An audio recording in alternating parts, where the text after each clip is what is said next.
할렐루야. 우리 찬송가 80장으로 하나님께 찬송하시겠습니다. 찬송가 80장, 통일 찬송가로는 101장입니다.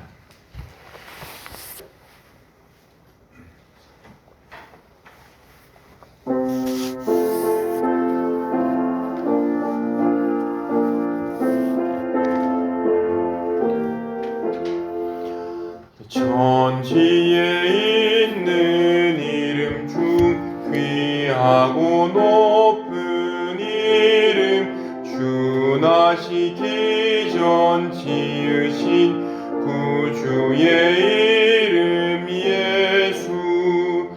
주 앞에 내가 엎드려 그 이름 찬송함은 내 귀에 들린 말씀 중 귀하신 이름 예수.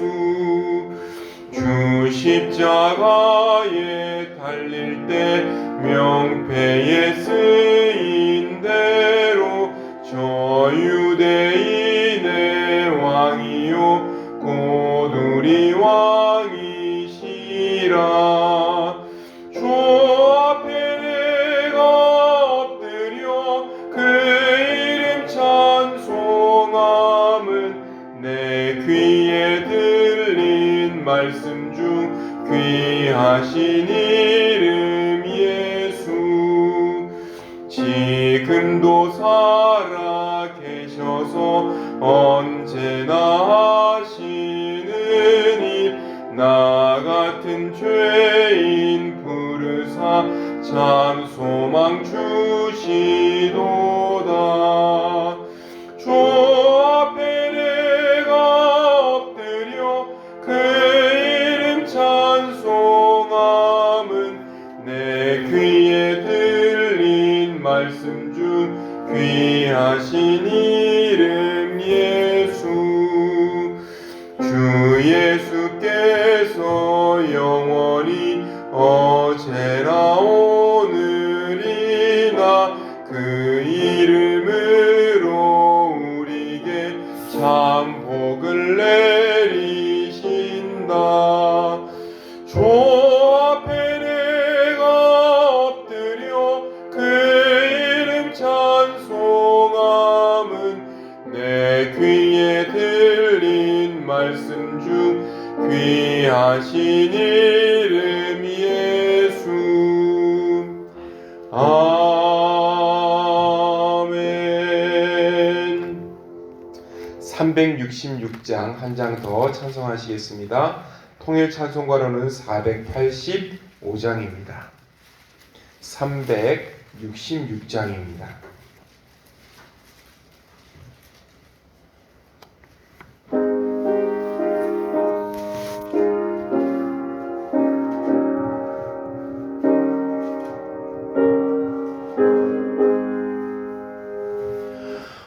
어두운 내 눈 밝히사 진리를 보게 하소서. 진리의 열쇠 내게 주사 참 빛을 찾게 하소서. 깊으신 뜻을 알고자 엎드려 기다리오니 내 눈을 뜨게 하소서. 성령이여 막혀진 내 귀 여시사 주님의 귀한 음성을 이 귀로 밝히 들을 때에 내 기쁨 한량 없겠네. 깊으신 뜻을 알고자 엎드려 기다리오니 내 귀를 열어 주소서. 성령이여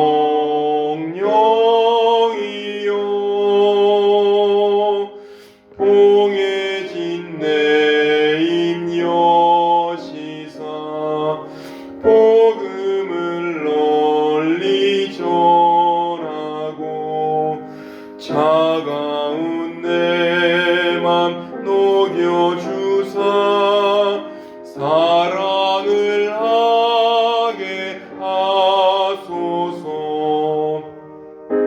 크신 뜻을 알고자 엎드려 기다리오니 내 입을 열어주소서. 성령이여.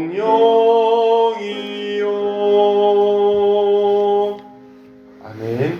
오늘 우리에게 주신 하나님의 말씀은 출애굽기 19장 말씀입니다. 출애굽기 19장, 제가 가진 성경으로는 구약 성경 111페이지입니다.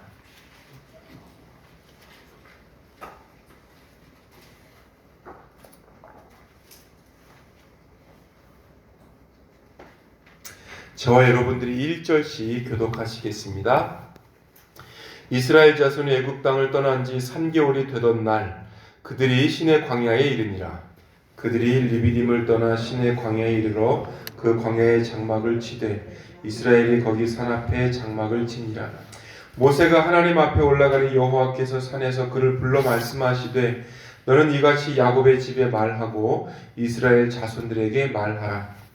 내가 애굽 사람에게 어떻게 행하였음과 내가 어떻게 독수리 날개로 너희를 업어 내게로 인도하였음을 너희가 보았느니라. 세계가 다 내게 속하였나니 너희가 내 말을 잘 듣고 내 언약을 지키면 너희는 모든 민족 중에서 내 소유가 되겠고 너희가 내게 대하여 제사장 나라가 되며 거룩한 백성이 되리라. 너는 이 말을 이스라엘 자손에게 전할지니라. 모세가 내려와서 백성의 장로들을 불러 여호와께서 자기에게 명령하신 그 모든 말씀을 그들 앞에 진술하니 백성이 일제히 응답하여 이르되 여호와께서 명령하신 대로 우리가 대행하리이다. 모세가 백성의 말을 여호와께 전하매 여호와께서 모세에게 이르시되 내가 빽빽한 구름 가운데서 내게 임함은 내가 너와 말하는 것을 백성들이 듣게 하며 또한 너희를 영영히 믿게 하려 함이니라.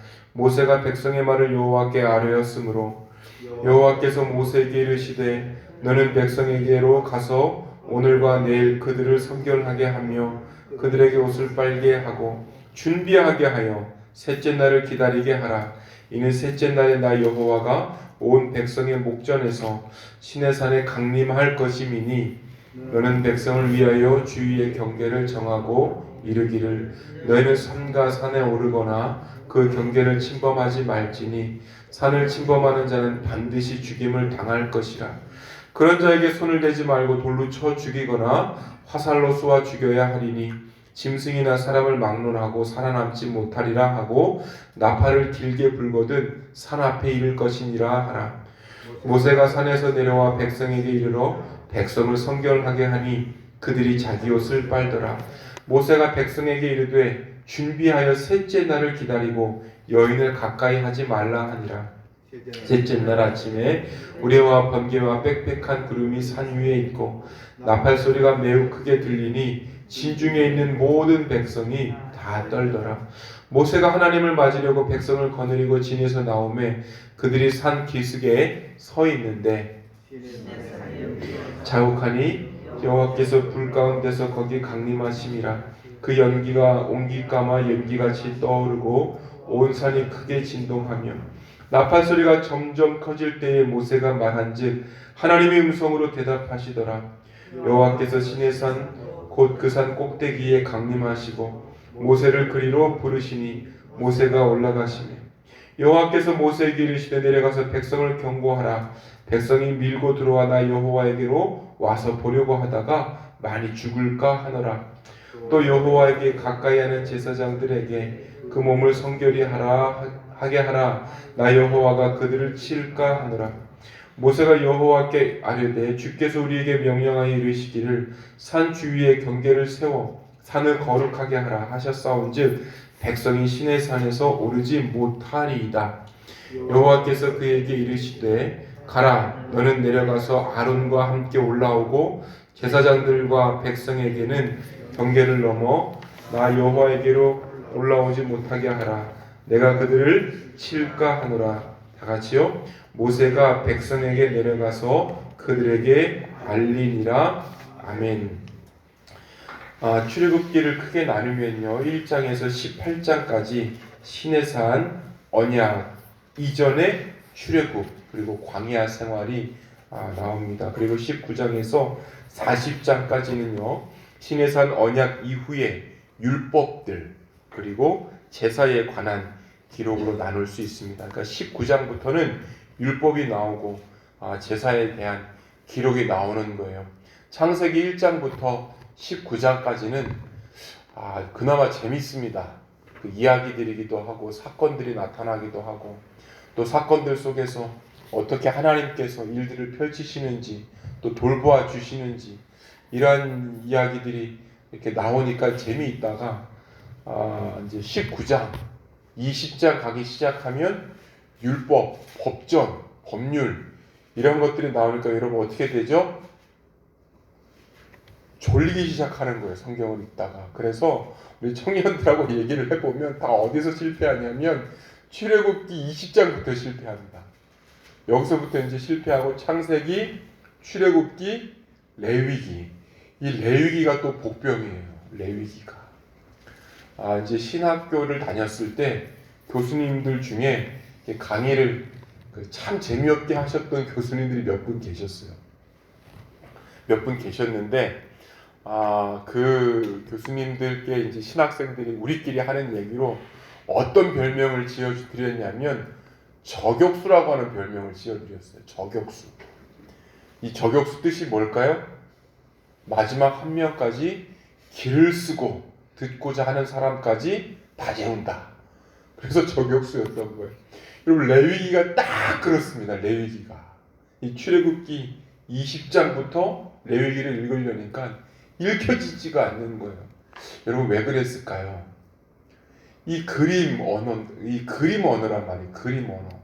그림 언어인데 이것을 다 이렇게 글로 표현하려니까 알지도 못하겠고 그때 쟀던 치수와 지금 재던 치수가 또 다르기도 하고 또 우리가 알지 못하는 그러한 것들을 또 글로 적어서 표현하려니까 이게 도통 알지를 못하겠는 거예요. 출애굽기 20장부터 이제 그런 내용이 나오기 시작한다. 오늘까지는 여러분 또 재밌게 들을만 합니다. 그 본 장은 오늘 19장을 보니까요. 창세기 보니까 시내산 언약에 관한 기록으로서 출애굽기의 핵심 언어라고 볼 수 있습니다. 신학자들은요. 창조 이후에 하나님의 영광이 가장 극명하게 드러나는 그 장이 바로 19장이다. 이렇게 얘기하고 있었던 거예요. 내용을 한번 읽어보니까요. 내용 구조는 하나님께서 이스라엘을 택한 목적이 나오게 됩니다. 하나님께서 이스라엘을 택한 목적을 가장 잘 보여주는 것이 바로 19장 5절이에요.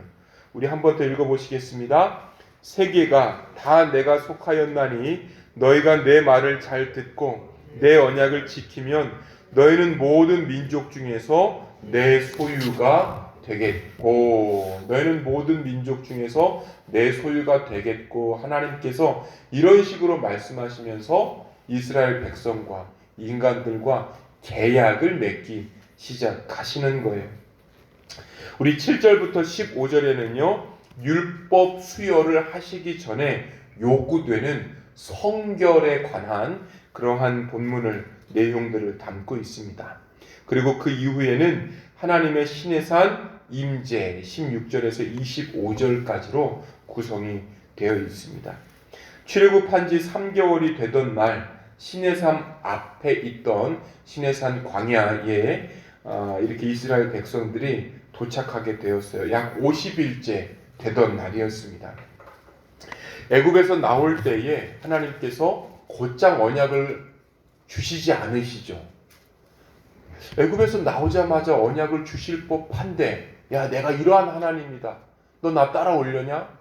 이렇게 나랑 한번 계약을 맺어보려냐? 이렇게 하실만 한데 그렇게 하시지 않으시는 거예요. 50일을 거치시고 하나님께서 계약, 언약의 요건을 말씀을 하십니다. 실은 애굽에서 시내산까지는 사흘길이에요. 얼마 걸리지 않습니다. 그럼에도 불구하고 많은 기관들을 양식이 없는 곳으로 하나님께서 돌리셨어요. 많은 기관들을 물이 없는 곳으로 하나님께서 돌리셨단 말이에요. 그리고 아말렉 족속과의 전투도 일부러 겪게 하셨단 말이에요. 이렇게 하신 이유, 하나님과의 언약 관계에 들어가기 전에, 야, 너희들 연약하다, 너희가 잘나서 애굽에서 나올 수 있었던 것이 아니다, 죄성이 있다 라고 하는 것들을 한 번 더 확인시켜 주시고 싶으셨던 것입니다. 이러한 가운데서 하나님이 행하신 일을 통해서 하나님의 의도를 알게 하시고 하나님의 목적에 대해서 충분하게 생각하게 하시기 위함입니다. 하나님께서는 당신의 백성들이 자발적으로 결단을 하고 언약 맺기를 원하시는 거예요. 아하, 내가 연약하군요. 아하, 주님, 내가 부족하군요. 나의 힘으로 될 수 없군요. 하나님께서 계셨군요. 이런 것들을 명확하게 알게 하시기 위하셔서 50일의 기간을 주셨던 거예요. 여러분, 신약에 오면 비슷한 기간이 하나 또 있죠. 50일. 뭐라고 부르나요? 오순절이라고 부른단 말이에요. 애굽의 6월절로부터 50일 되던 날처럼 예수님의 죽음 이후에 50일째 되는 날에 성령님께서 오셨습니다. 여러분, 그 기간 동안 제자들은 뭐를 경험했을까요? 실패들을 경험했었던 거예요. 실패들을. 어떤 제자들은 고향으로 떠납니다. 어떤 제자들은 또 고향으로 떠나서 또 물고기를 잡기 시작한 거예요. 그런 가운데에 부활의 주님께서 나타나셨습니다. 너 나를 사랑하느냐? 내 양을 치라, 먹이라. 오순절 사건 이후에 나타나셨던 것이죠. 이후에 실패를 인정하고 결단했고 성령님을 복종하는 삶으로 연결되어집니다.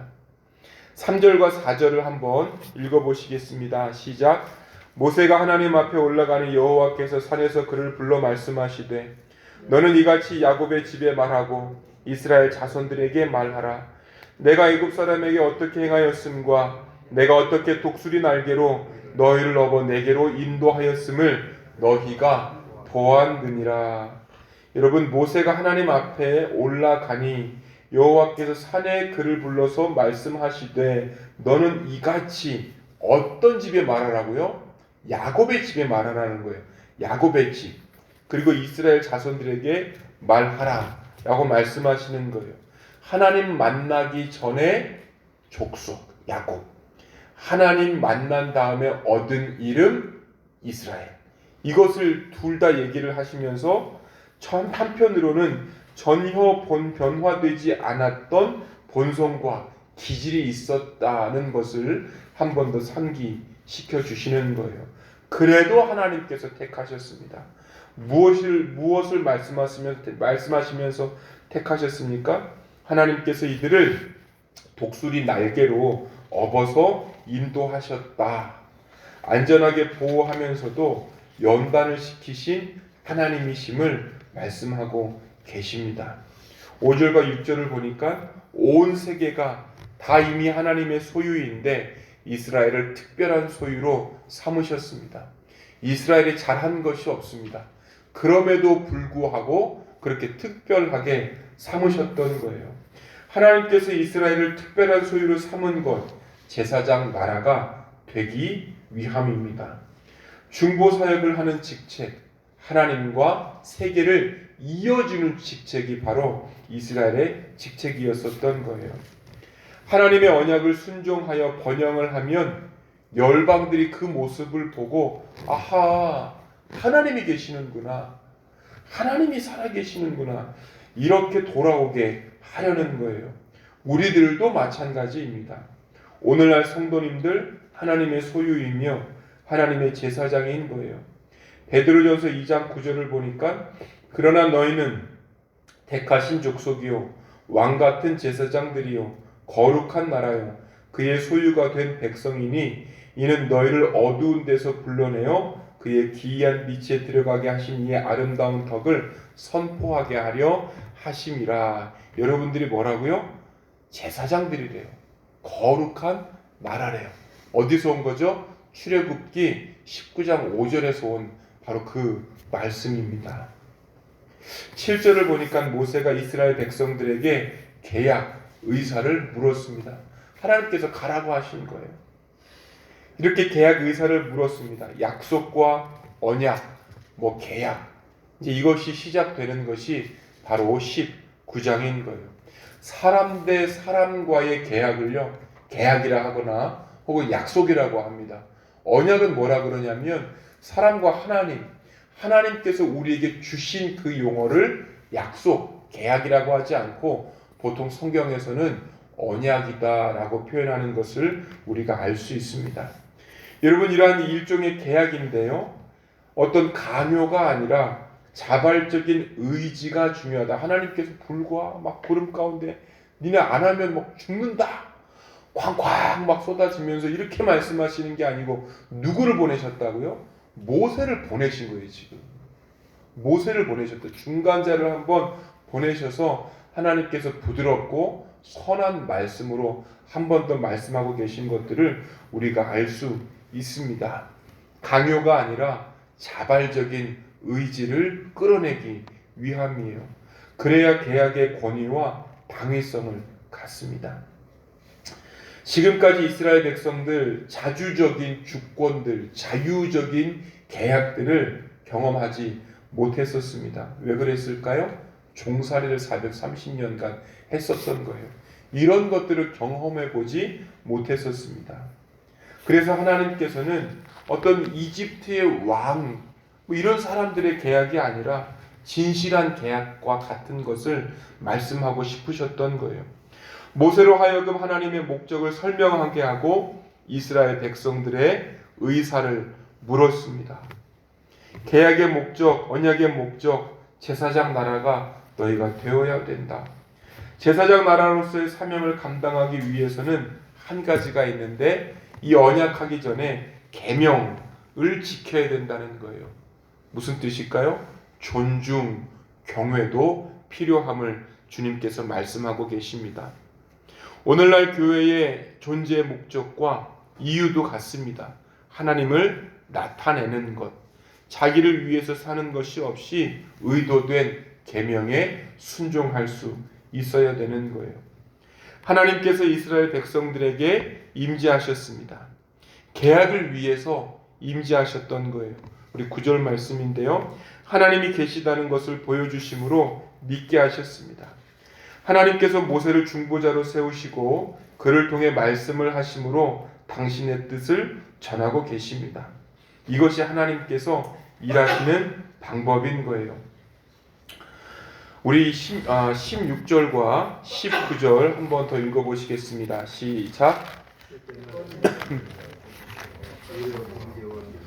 구름이 산 위에 있고 발소리가 매우 크게 들리니 진중에 있는 모든 백성이 다 떨더라.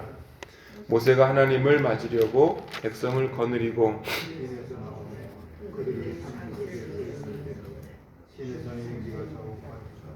그래서 불 가운데서 거기 강림하심이라. 그 연기가 옹기까마 연기같이 떠오르고 온 산이 크게 진동하며 우레와 번개와 빽빽한 구름, 연기, 불 가운데에 하나님께서 강림하셨습니다. 이스라엘 백성이 그러한 모습을 보고 떨었던 거예요. 그 전까지 그들을 두렵게 했었던 것이 이집트였다면 지금부터는 선하지만 역시나 두렵고 경외감을 가질 수 있는 존재, 하나님께서 이러한 모습으로 나타나셨던 것입니다. 그분 한없이 거룩하신데, 한없이 선하신데 두려워할 분을 더 두려워해야 된다라고 그러한 마음으로 이러한 모습으로 임재를 하신 것입니다. 하나님께서 산 밑에 있는 백성들로 하여금 올라오지 않도록 주의시키라고도 말씀하셨습니다. 모세는 산 사방에 경계를 세워 산을 구별하라고 했기 때문에 올라오지 않을 거라고 했지만 하나님은 모세에게 직접 내려가 다시 말하라고 말씀하셨습니다. 하나님을 시험하려고 올라오는 자들이 있을 것을 안 것이었어요. 우리는 하나님을 또한 시험하지 말아야 됩니다. 기어코 이유를 대면서 올라가려고 하는 것이 아니라 주어진 임재하신 그 모습 가운데에 하나님 살아계시는군요 라고도 만족할 수 있는 그러한 순종의 모습이 되어야 됩니다. 하나님께서 시내산에 임재하신 사건과 관련하여서 나타난 특징은요, 하나님은 거룩하신 데 비해서 우리들은 그렇지 못하다는 거예요. 그럼에도 불구하고 우리를 택하셨습니다. 그럼에도 불구하고 너희가 제사장 나라가 될 것이다 라고 말씀하셨습니다. 우리가 연약함에도 불구하고 언약을 주시기 위하셔서 임재로 내려오셨습니다. 우리도 마찬가지입니다. 우리의 모든 삶의 영역에서 부족하지만 연약하지만 하나님의 백성의 모습으로 여전히 살기를 원하시는 거예요. 오늘 이 하루도 모든 생활의 영역에서 하나님 백성의 다움, 정결함, 성결함 이러한 모습으로 오늘도 기쁨으로 살아 나아가시는 여러분들 한 분 한 분 되시기를 소망합니다. 기도하시겠습니다. 사랑의 하나님 감사드립니다. 그리고 찬송과 찬미도 올려드립니다. 임재하신 하나님 언약을 갱신하시려는 언약을 다시 맺으려고 하시는 하나님의 모습을 이 시간 바라봅니다. 우리가 누구 관대, 우리가 무엇이 관대 주님께서 우리를 세워주시려고 하십니까? 그저 주님 바라보며 감사하고 따라갈 수 있는 저희의 발걸음들, 마음들 되도록 주님 오늘도 역사하여 주옵소서.